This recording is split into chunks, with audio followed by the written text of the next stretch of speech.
우리가 하나님의 그 말씀을 참 읽으면서, 특히 창세기 1장을 읽으면서 우리는 많은 생각들을 합니다. 특히 우리가 창세기 1장의 이야기를 읽으면서 우리들은 창조 이야기, 창세기 1장에 나오는 창조 이야기를 읽으면서 우리는 가장 이런 질문들을 가지고 있습니다. 창세기 1장에 일어난 일들은 과연 과학적으로 어떻게 되는 것일까? 과연 이 과학적으로 창조의 이야기가 증명이 가능한 것일까? 이런 질문을 가지고 우리가 창세기 1장을 보통 읽습니다. 그런데 우리가 조금 더 중요한 질문을 했으면 좋겠습니다. 창세기 1장은 분명히 하나님께서 천지를 창조하신 것을 부정하지 않습니다. 하나님께서 모든 것을 다 창조하셨습니다. 하나님께서 다 모든 것을 만드셨습니다. 그렇지만 그것도 1장을 통해서 우리가 알 수 있지만 조금 더 중요한 질문을 했으면 좋겠습니다. 하나님께서 왜 창세기 1장을 쓰셨을까? 하나님께서 왜 창세기 1장을 쓰셨을까? 이 질문을 하면서 우리가 오늘 창세기 1장을 같이 살펴보았으면 좋겠습니다. 지금 이 창세기 1장은 우리를 위해서 쓰기도 하셨지만 그 창세기 1장을 가장 먼저 들었던 사람은 이스라엘 사람들이었습니다. 방금 전까지 애굽에서 살다가 오랫동안 살다가 애굽에서 나왔습니다. 광야를 걷고 있습니다. 뜨거운 사막길을 계속해서 걷습니다. 이 사막은 너무나도 더워서 너무 힘들고 이 사막을 가도 끝이 없습니다. 몸은 아프고 날씨는 덥고 또 자기들이 먹고 싶은 것을 먹지 못하는 이런 상황에 있는 그 사람들이 이 이스라엘 사람들이었습니다. 하나님께서는 이 이스라엘 사람들에게 여러 가지 말씀들을 해줄 수가 있었습니다. 그런데 하나님께서는 다른 여러 가지 말씀보다 창세기 1장의 말씀, 천지를 창조하신 말씀으로 이들에게 말씀을 하고 있습니다. 그렇다면 하나님께서는 이 천지 창조의 이야기를 통해서 이스라엘 사람들에게 무슨 말씀을 하고 싶었을까요? 이 질문은 우리에게도, 오늘을 살아가는 우리에게도 굉장히 중요합니다. 우리가 매일 사막과 같은 어려운 인생을 살아가고 있습니다. 너무나도 힘든 이 상황에서 하나님께서는 이 천지창조 1장을 통해서 우리에게 무슨 말씀을 하고 계실까? 단순히 과학적인 며칠에 무엇을 만드셨다 이것만 말씀하고 계실까? 그 질문을 하면서 우리가 오늘 말씀을 같이 돌아보았으면 좋겠습니다. 우리 창세기 1장을 조금씩 같이 살펴보겠습니다. 우리 창세기 1장 1절의 말씀을 같이 읽어보겠습니다. 태초에 하나님이 천지를 창조하시니라. 태초에 하나님이 천지를 창조하시니라. 이 말씀은 우리가 잘 알고 있습니다. 그런데 우리가 잘 지나치는 그런 말씀이 있습니다. 바로 태초에라는 그 한 단어입니다. 태초에라는 단어가 히브리어로 보면 레시트라는 단어입니다. 이 말은, 히브리어로 레시트라는 말은 시작이라는 뜻이 분명히 있습니다. 그런데 이 말은 또 다른 쓰임새로 쓰일 때가 있었습니다. 언제 쓰였냐면 새로운 왕이 즉위한 다음에, 이전 왕이 지나가고 새로운 왕이 즉위한 다음에 정식으로 즉위하기 전까지의 기간을 레시트라고 했습니다. 그러니까 요즘 말로 조금 더 쉽게 표현하면 이런 겁니다. 예를 들어서 새로운 왕이 10월에 등극을 했다고 보면 10월과 11월, 12월 새해가 오기 전까지의 기간을 레시트라고 보는 겁니다. 그래서 1월 1일부터 이제 새로운 왕의 1주년이 시작이 되는 겁니다. 즉위가 시작하는 그 시간이 바로 1년 제 새해가 시작될 때이고 그 전까지의 기간을 레시트라고 표현합니다. 여기서 태초에라는 말을 그래서 레시트라고 썼던 이유가 있습니다. 바로 이 창세기 1장은 단순히 하나님께서 천지를 창조하셨다는 얘기뿐만 아니라 더 중요한 얘기를 하고 있기 때문입니다. 왕이신 하나님께서 즉위하시는 내용을 말씀하고 있습니다. 왕이신, 온 우주의 왕이신 하나님께서 왕으로 등극하시는 이 이야기를 상징적으로 표현하고 있는 것이 창세기 1장입니다. 그래서 태초에 하나님께서 왕위에 즉위하시기 전에, 온 우주의 왕이신 하나님께서 왕으로 즉위하시기 전에 어떠한 상황이었는가, 그것을 말씀하는 것이 바로 태초에라는 말입니다. 그래서 이 온 우주의 왕이신 하나님이 바로 창세기 1장의 주제입니다. 그렇다면 이 하나님께서 즉위하시기 전에 세상은 어땠습니까? 그것을 설명하는 말씀이 창세기 1장 2절의 말씀입니다. 창세기 1장 2절의 말씀을 우리 같이 읽어보겠습니다. 땅이 혼돈하고 공허하며 흑암이 깊음 위에 있고 하나님의 영은 수면 위에 운행하시니라. 여기서 우리가 굉장히 예상하지 못한 말씀과 마주치게 됩니다. 하나님께서 모든 것을 지으시기 전에 아무것도 없었다라고 표현하는 것이 아니라 땅이 있습니다. 공허함이 있고 흑암이 있습니다. 깊음 위에 있습니다. 도대체 뭘까요? 분명히 여러분 오해하지 마십시오. 하나님께서는 모든 것을 창조하신 분입니다. 모든 무에서 유를 창조하신 분입니다. 그런데 이 말씀을 만약에 하나님께서 무에서 유를 창조하셨다라는 것이 주제로 그것을 말씀하고 싶으셨으면 창세기 1장 2절에는 아무것도 없었다. 그런데 거기서부터 하나님께서 무엇인가를 창조하셨다 이렇게 말씀하실 겁니다. 그런데 창세기 1장 2절은 전혀 다른 말씀을 하고 있습니다. 태초에 땅이 있었다. 그리고 그 땅은 혼돈하고 공허했고 흑암이 있었는데 깊음 위에 있었다. 이렇게 말씀을 합니다. 분명히 땅은 하나님이 존재해야지 이게 창조하셔야 존재할 수 있는데 왜 하나님은 땅을 만드셨다는 말로 시작하지 말고 땅이 혼돈했다는 말로 시작을 하고 있을까요? 그 답은 하나님께서 이 이야기를 해주시는 목적에 있습니다. 여러분, 그 당시에 모세나 이스라엘 백성이나 하나님께서 무에서 유를 창조하신 하나님, 모든 것을 만드신 하나님이라는 것은 상식이었습니다. 다 알고 있었습니다. 그런데 이스라엘 사람들이 궁금했던 것은 이게 아니었습니다. 이스라엘 사람들은 방금까지 애굽에서 살았습니다. 애굽은 많은 다신교가 있었던 땅이었습니다. 해의 신도 있었고 달의 신도 있었고 여러 질병의 신도 있었고 각 지역마다 신이 있었습니다. 이 이스라엘 사람들, 이 창조 이야기를 처음 듣는 이스라엘 사람들은 궁금했던 것이 우리가 지금까지 애굽에서 살았을 때는 다른 여러 가지 신들이 있었습니다. 그런데 이제는 하나님의 능력으로 애굽에서 나와서 우리가 사막을 걸어갑니다. 이 사막의 신은 누굽니까? 사막의 주인은 누굽니까?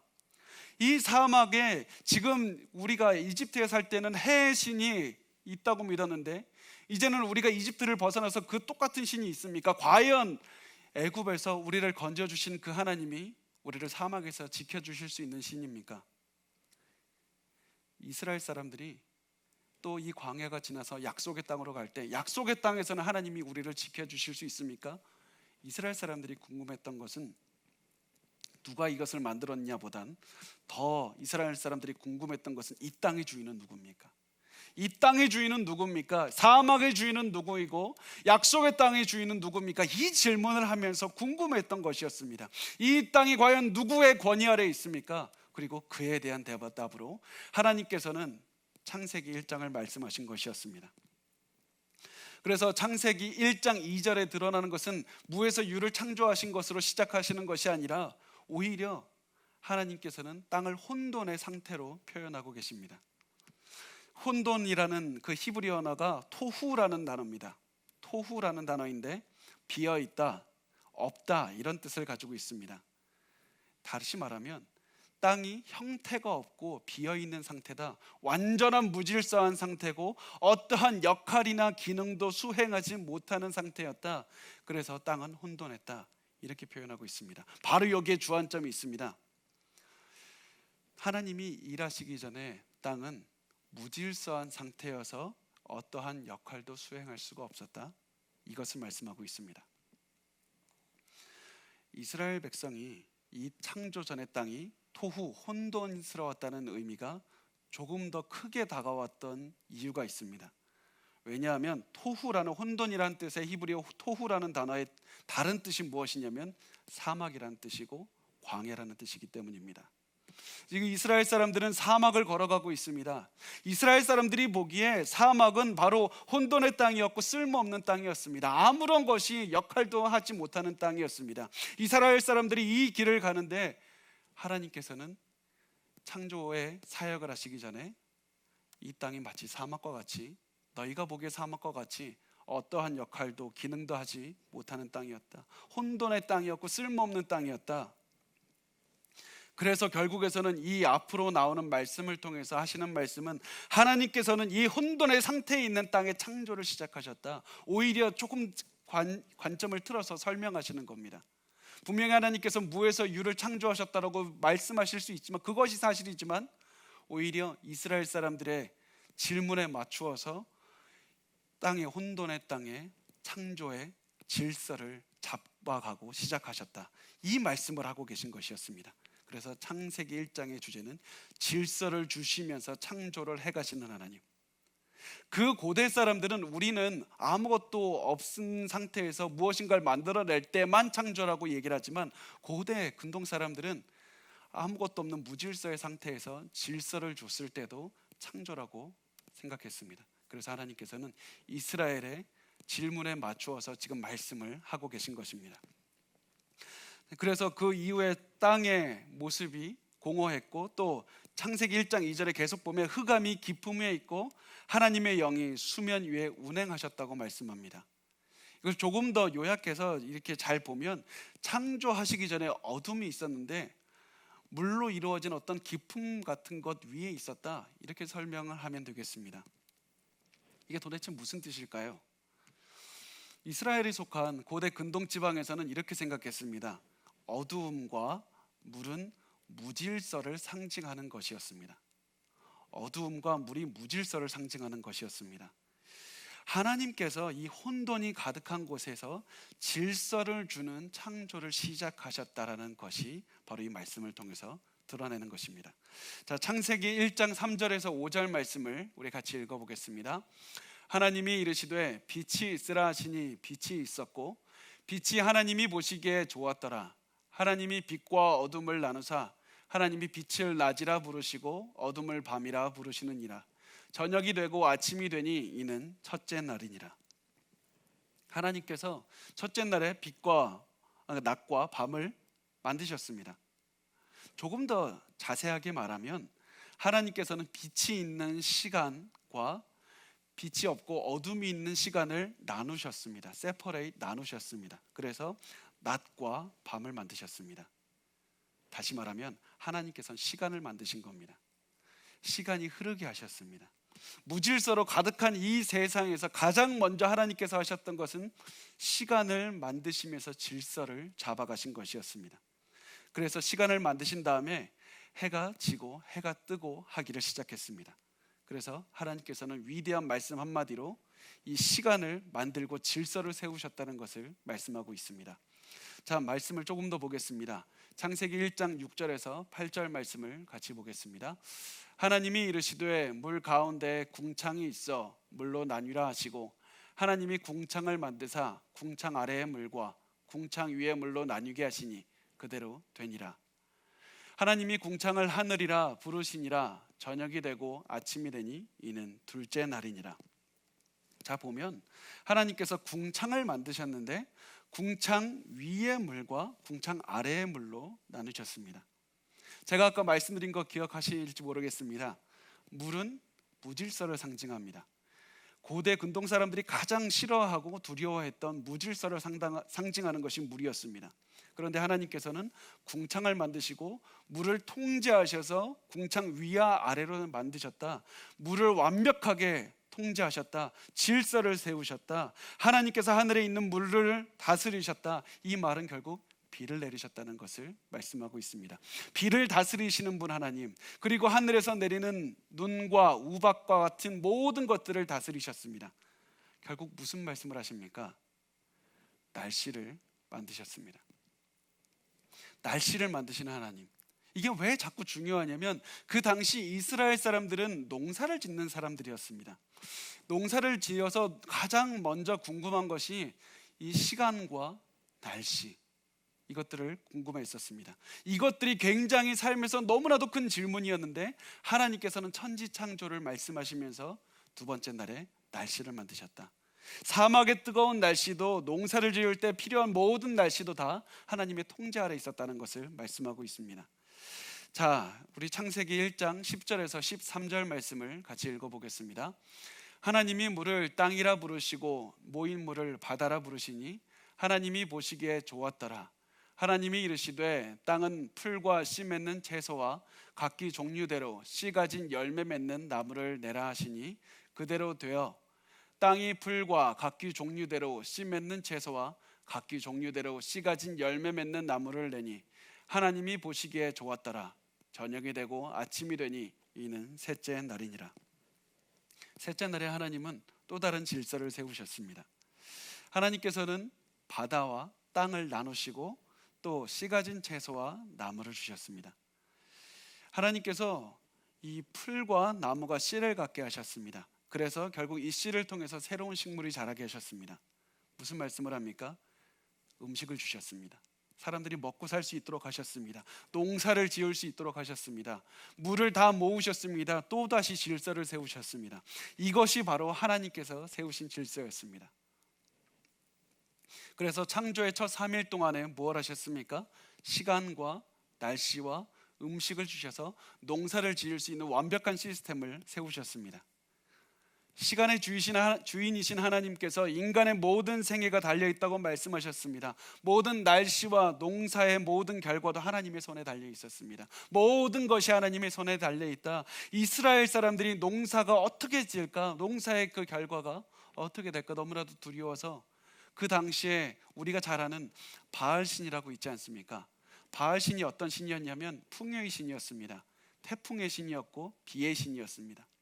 그래서 바알신이 비를 내려주기 때문에 바알신을 믿으면 비를 많이 내려주셔서 풍요롭게 풍년이 된다고 그렇게 믿었습니다. 그런데 하나님께서는 그것이 아니라 시간과 이런 모든 날씨와 그리고 모든 농사도 다 하나님께 속한 것이다, 이것을 말씀하고 계셨던 것이었습니다. 모든 경제적인 상황도 하나님의 손안에 달려있다, 이 말씀을 하셨던 것이었습니다. 창세기 1장 14절 말씀을 계속해서 같이 보겠습니다.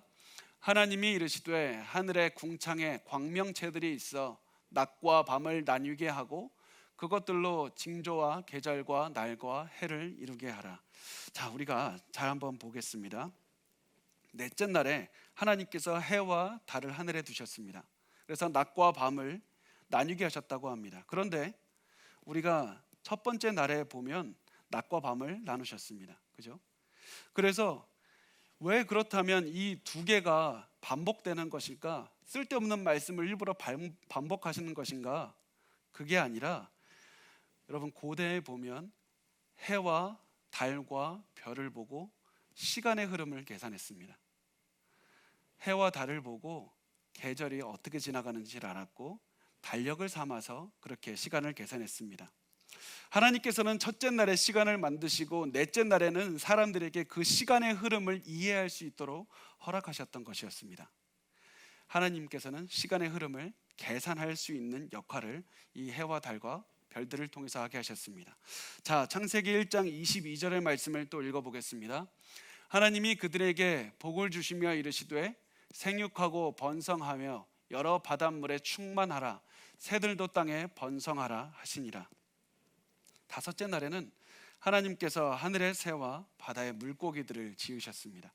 자, 둘째 날에 하나님께서 궁창을 만드시고 무질서의 상징인 그 물을 궁창의 위와 아래에 나누셨습니다.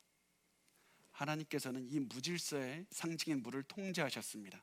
이제 하나님께서는 다섯째 날에 무질서인 상징인 물에다가 물고기들을 살게 하시고 새들을 살게 하셔서 완벽하게 물이, 그 무질서의 상징인 물이 이제는 온전한 기능을 행사하도록 하셨습니다. 하나님께서는 이제는 이 생명이 살게 하는 이 무질서의 상징과 이제는 완벽한 무질서가 아니라 하나님께서 이것들을 통제하셔서 질서를 주셔서 생명이 살게 하는 그런 장소로 만드셨던 것이었습니다.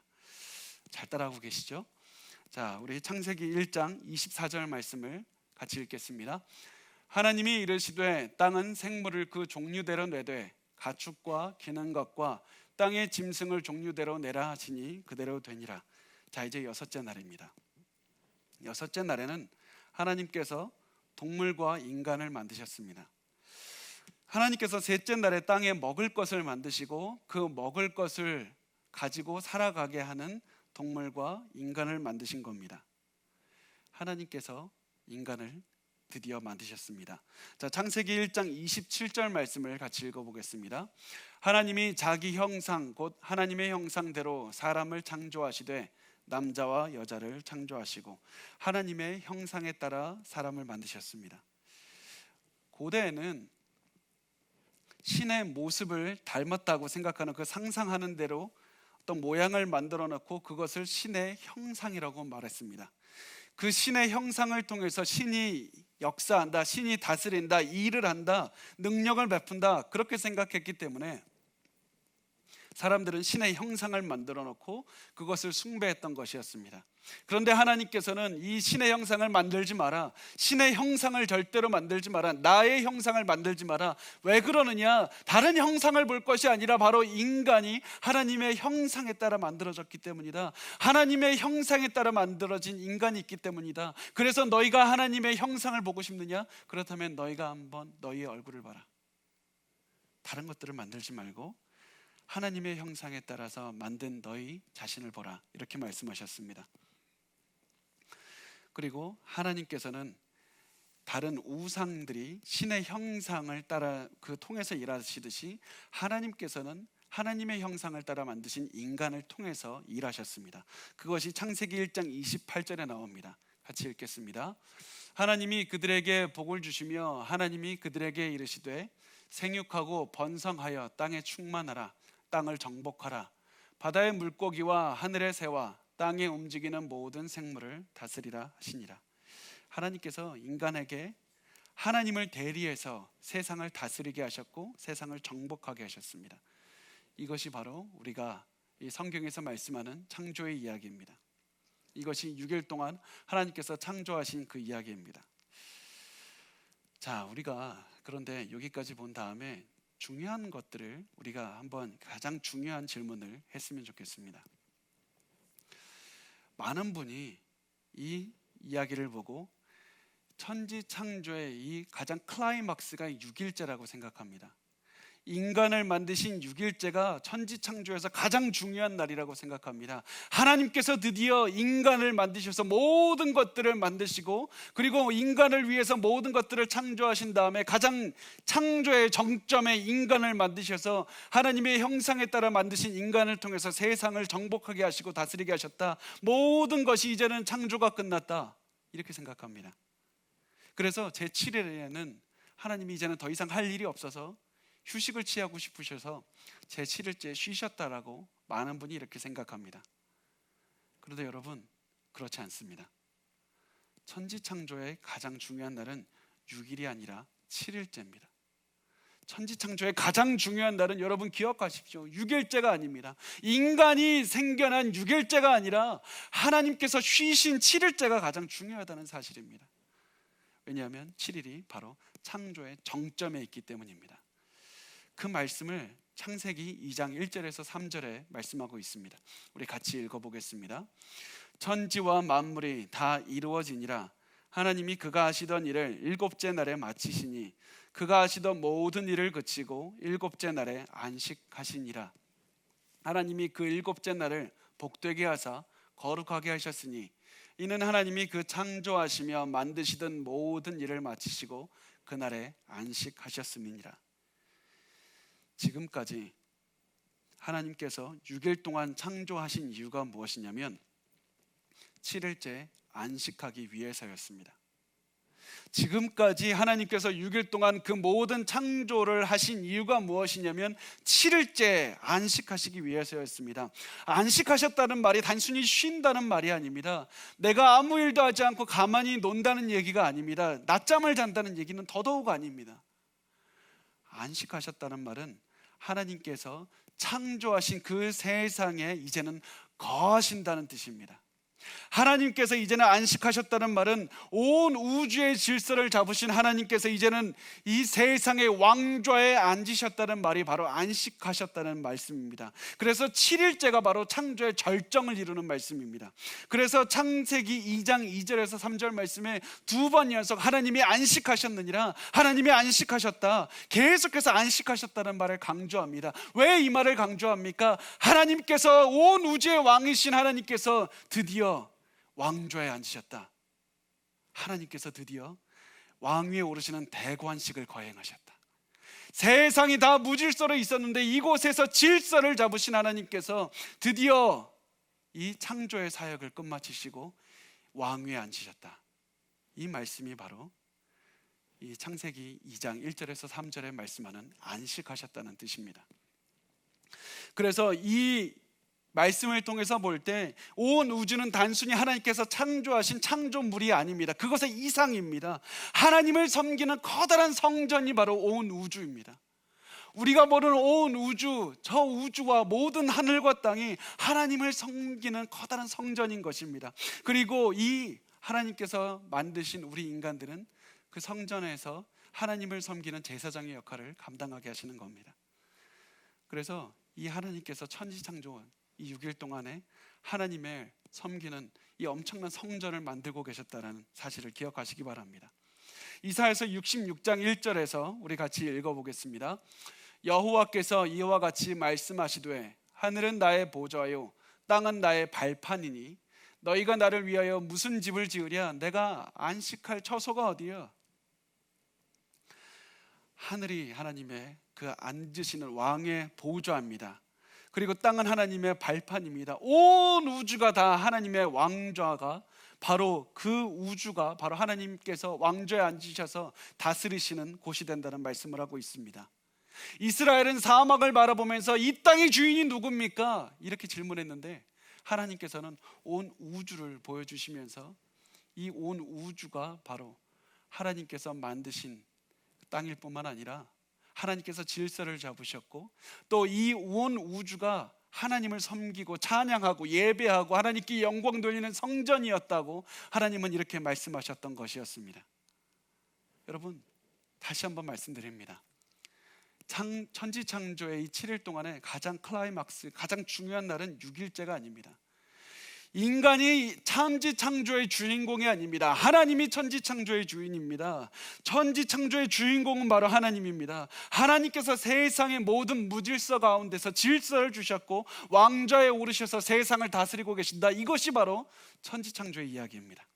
그리고 하나님께서는 우주라는 성전에서 하나님께 예배를 드릴 수 있는 그런 역할을 인간에게 맡기셨습니다. 하나님께서 왕위에 오르신다는 그것을 상징적으로 보여주기 위해서 바로 성막을 만드셨습니다. 그리고 성막은 상징적으로 하나님께서 안식하는 공간이라고 생각을 했습니다. 그래서 하나님께서 이 안식하시는 성막은 상징적으로 무엇을 표현하냐면 하나님께서 우주를 다스리시는 우주의 중심이 된다는 것이었고 이 성막이 바로 하나님께서 안식하시는 이 성막이 바로 이 온 우주를 지휘하는 본부였습니다. 그래서 이스라엘 사람들은 우주를 다스리시는 하나님과 함께하고 있었을 뿐만 아니라 하나님께서 이 다스리는 공간까지도 온 우주의 중심까지 같이 다니고 있었다. 너희가 그래서 어려움을 생각하느냐 성막을 바라보라. 온 우주의 중심 체계가 바로 여기 있다. 그리고 그곳에서 하나님께서 너희를 만나신다. 하나님께서 너희와 함께하고 계신다. 온 우주의 중심이 여기 있다. 하나님께서는 그 말씀을 하셨던 것이었습니다. 그래서 사람들이 두렵고 힘들 때 사람들이 성막만 바라만 봐도 두려울 것이 없었습니다. 하나님은 불안해하고 어려워하는 그런 이스라엘 백성들에게 단순히 내가 너에게 힘을 주겠다, 내가 너에게 힘을 줄게 이렇게 말씀하지 않으셨습니다. 하나님께서는 모든 것에 질서를 주셨다. 모든 곳에 너희가 보기엔 무질서가 있는 땅 같고 이 사막이 아무리 어떠한 역할도 하지 못하는 것 같고 어떠한 물만 봐도 너희가 무질서 때문에 두려워하고 있지만 걱정하지 마라. 하나님의 질서가 세상의 질서를 잡아가고 계신다. 하나님께서 그리고 이 모든 것에 왕으로 삼으셔서 왕이 되셔서 이 땅 온 우주가 하나님을 예배하게 하셨다. 그래서 이스라엘 백성들이 어렵고 힘들 때마다 성막을 바라보면서 하나님, 질서를 잡아가시는 하나님, 내 인생이 다 무너져가고 있고 고난 때문에 다 무너져가고 있어도 하나님은 온 우주의 질서를 잡아가고 계신 하나님은 내 인생에도 질서를 잡으시리라. 온 우주의 중심은 바로 내가 아니라 하나님이시다. 하나님께서 온 우주를 다스리시듯이 내 인생도 다스리실 것이다. 내가 가는 길을 내가 알지는 못하지만 하나님께서 그 길을 인도하실 것이다. 그 생각으로 이스라엘은 어려움을 이겨낼 수 있었던 것이었습니다. 우리의 삶에서도 여러 가지 어려움이 있습니다. 너무나도 큰 어려움들이 있습니다.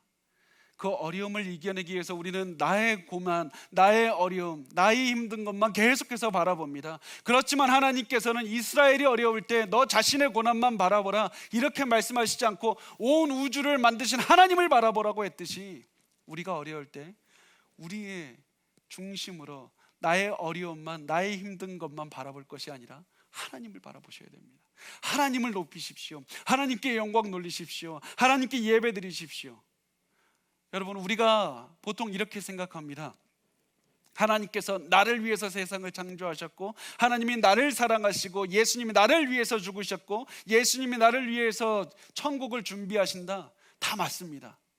다 맞습니다. 그렇지만 이 생각이 혹시라도 너무나도 강해져서 이 온 세상의 중심이 나다, 온 모든 것의 중심이 나다라고 할 때 그것은 잘못된 것입니다. 온 세상의 중심은 하나님입니다. 여러분이 아니라 하나님입니다. 여러분 너무나도 중요하지만 여러분보다 하나님이 더 중요합니다.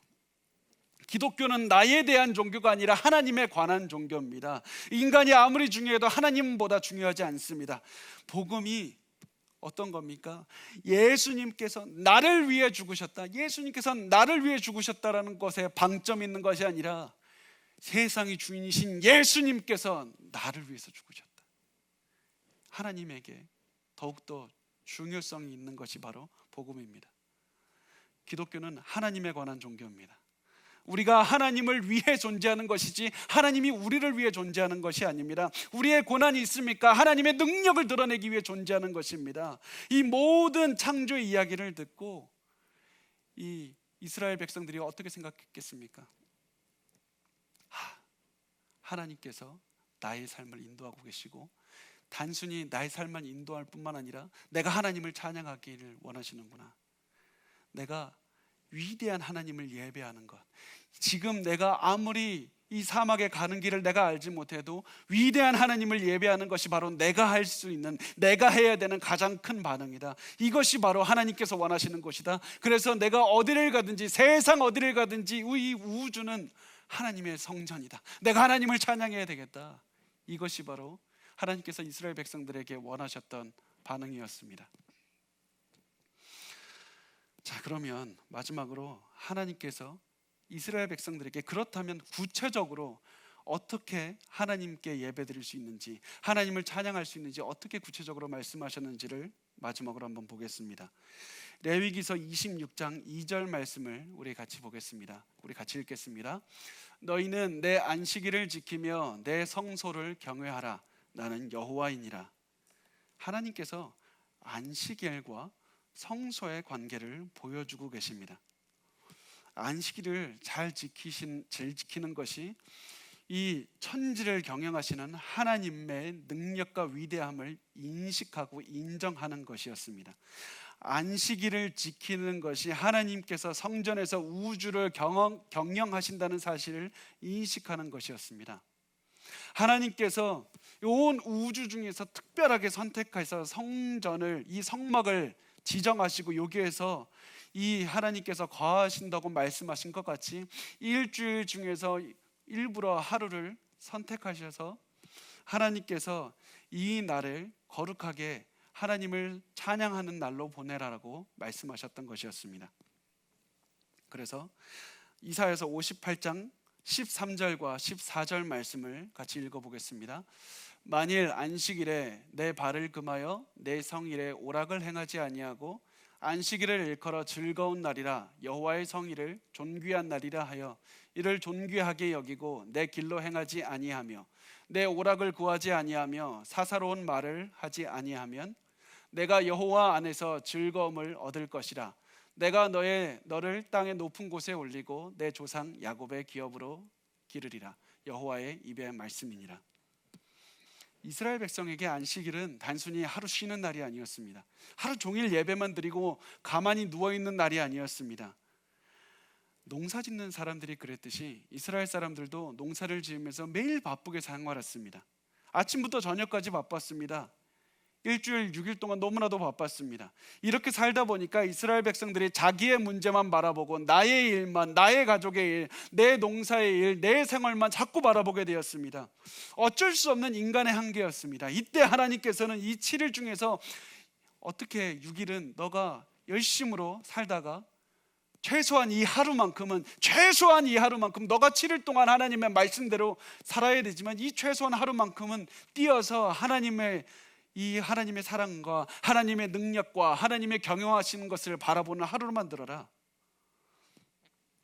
그래서 마치 컴퓨터 버튼을 보면 리셋 버튼, 재시작 버튼을 누르듯이 안식일에는 하나님을 바라보는 시각을 다시 누르는, 그래서 다시 하나님의 바라보는 이 시각을 회복하는 시간으로 삼으라고 말씀하셨던 것이었습니다. 내가 중심이 아닌 하나님이 중심의 삶을, 이 시각을 회복하는 것이 안식일의 정신이었습니다. 어떤 분은 제 말을 듣고 이렇게 질문하실 수가 있습니다. 목사님 지금 목사님 율법주의입니까? 안식일 지키라고 하시는 말씀입니까? 아닙니다. 저는 그런 말씀을 드리는 것이 아닙니다. 우리가 지금 안식일 율법을 지금 지키라는 말씀을 드리는 것이 아닙니다. 제가 드리는 말씀은 이 하나님의 우주의 주인이시라는 사실을 기억하는 시간을 우리가 가져야 된다는 것을 말씀하고 있습니다. 하나님께서는 일부러 하루를 떼어서 너희가 일주일 내내 하나님을 섬기는 것이 너무나도 당연하고 이렇게 해야 되지만, 이것을 하지 못할 때 단 하루라도, 최소한 이 하루라도 떼어서 하나님의 그 왕으로서 이 우주를 경영하시는 것을 바라보는 시간을 갖게 하셨듯이, 오늘날 우리가 이 땅에 살면서 매일 일주일 동안 바쁘게 나 중심, 내 문제, 내 가족, 내 회사, 내 재정, 내 건강만을 바라볼 것이 아니라 너희가 하루라도, 최소한 하루라도 뛰어서 하나님을 바라보는 시간을 가지라. 하나님의 그 우주의 중심에 계시는 분이 하나님이라는 시각을 회복하는 시간을 가져야 된다. 하나님께서는 이 천지창조 창세기 1장과 2장 1절에서 3절부터 이 말씀까지를 통해서 우리에게 이 말씀을 하고 있는 겁니다. 세상의 중심은 너가 아니라 하나님이다. 하나님이 중심이라는 그 시각을 회복하라. 하나님이 중심이라는 시각을 회복하는 시간을 가지라. 이 시간을 너희가 꼭 잊지 말고 가져야 된다.